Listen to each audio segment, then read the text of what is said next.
Mina, let me tell you something, Londike. Uyaba disrespect abantu besilisa and lento yakho uyibona inormally. Awudinwa ukuthi nginomfazi. Ulibele ungibiza ngomfana lapha. Ukuthi angizange ngicace ngishade phambi kwakho ukhona. Kodwa udinwa ukuthi nginomfazi.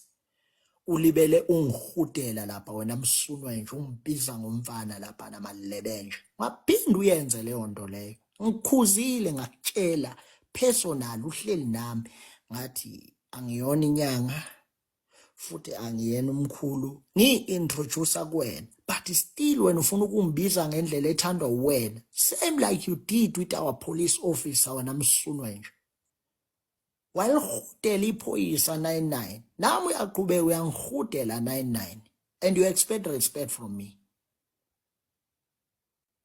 Londike mfethu awuthathi indlela zakho uqonde because angeke mina ngimele lo.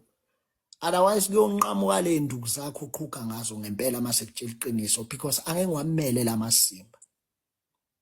Mawucheck ukuthi uqhukiswa yini, maybe uqhukiswa ile nhliziyo yakhe yenza ukungcola because this is bullshit.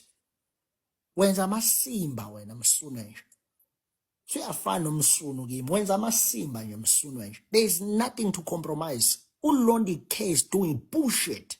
Uyanya wena msunu nje udinga abantu abazokutshela personal ukuthi uyasitakela manje. Like uyasitakela manje. Uyasitakela. Hambe indoda yakho yona uyihlala nini nayo, ushutha nini nayo. Yokuhamba ucaluza nje, qhuka yonke izwelelo uhamba ucaluza. Uhlala nini nendoda yakho koyinake yona siyibona nini inhlonipho inika yona. Hayi ungazozenza ingozi wena. Mhlawumbe uyingozi kubo labo alabaster because ba confuse ngobulili babo but not to me. Mina I am a man. I know how to deal with my battles. Awungihudeli mina. Phoning my family talking about assassinations was just bullshit of you. Khuluma into esingena evidence athi wena wazi umthetho, why don't you open a case against me? Ubani obephalaza indaba zendlunkulu?